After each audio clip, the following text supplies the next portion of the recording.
दोस्तों, आज जिस देश के सफर पर हम जा रहे हैं वो देश जहां आमतौर पर भोजपुरी और हिंदी भाषा बोली जाती है। एक ऐसा देश जहां 15 दिन के लिए कुंभ का मेला भी लगता है। एक ऐसा देश जहां पर भारतीयों की आबादी सबसे ज्यादा होने की वजह से इस देश को मिनी इंडिया भी कहा जाता है। यहाँ गाड़ी दाएं नहीं बल्कि बाईं ओर चलाई जाती है। इस देश में भारतीयों की आबादी सबसे ज्यादा होने की वजह से यहाँ के राष्ट्रपति भी भारतीय मूल के हैं। ये खूबसूरत देश भले ही अमेरिका के महाद्वीप में स्थित हो, लेकिन फिर भी यहाँ पर हिंदुस्तान के लोगों का बोलबाला है। जी हाँ दोस्तों, आप बिल्कुल सही समझे हैं। हम बात कर रहे हैं एक छोटे लेकिन बेहद खूबसूरत देश सूरीनाम की। इस देश का ऑफिशियल नाम द रिपब्लिक ऑफ सूरीनाम है, जो भारत से 14,932 किलोमीटर की दूरी पर बसा है।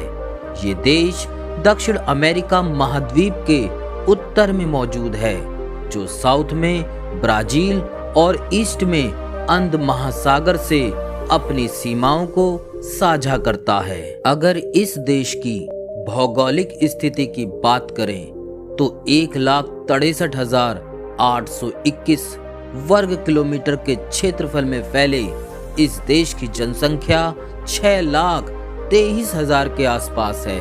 सूरीनाम में प्रमुख धर्म ईसाई धर्म है, जिसका पालन 48.4% आबादी करती है।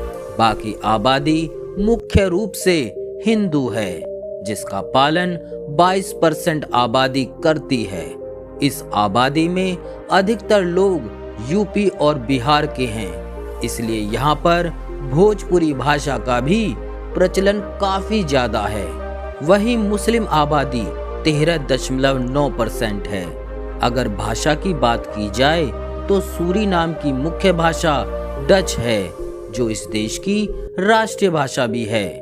सूरीनाम में महिलाओं की संख्या पुरुषों से ज्यादा है।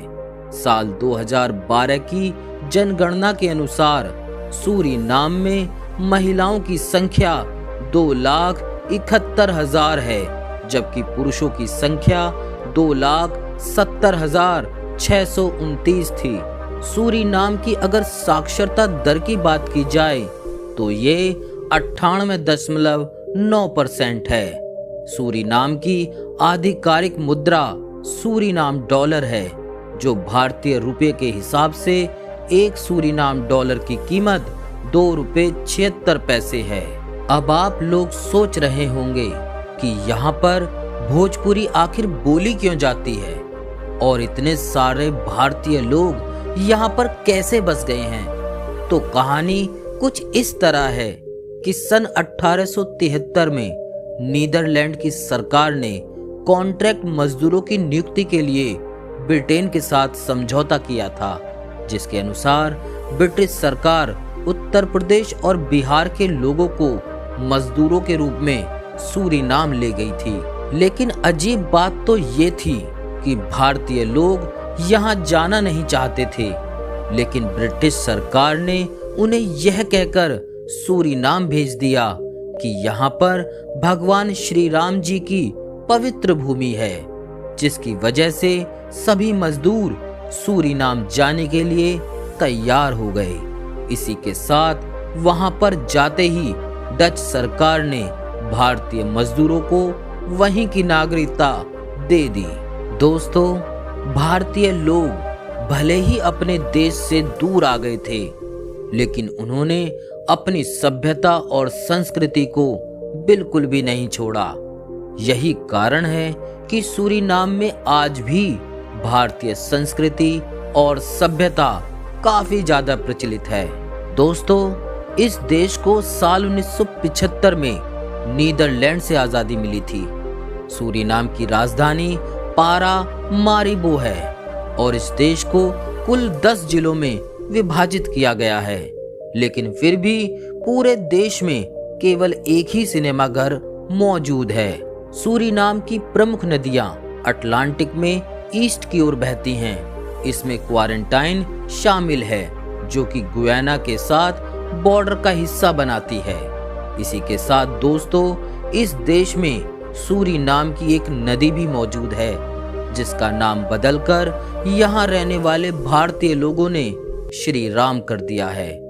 इस श्री राम नदी के तट पर हर साल 15 दिन के लिए कुंभ के मेले का भी आयोजन किया जाता है। दोस्तों, इस देश के राष्ट्रपति का नाम चंद्रिका प्रसाद संतोखी है, जिन्होंने अपना शपथ ग्रहण संस्कृत भाषा में दिया था। यहाँ के लोग नेचर से बहुत ज्यादा प्यार करते हैं। ये लोग पेड़ पौधों की पूजा भी करते हैं। यहाँ पर पेड़ों की कटाई करने वाले लोगों को मृत्यु दंड देने तक का कानून बनाया गया है। इस देश का क्राइम रेट लगभग 0 के बराबर है, जिस वजह से इस देश को सबसे सेफेस्ट कंट्री भी माना जाता है।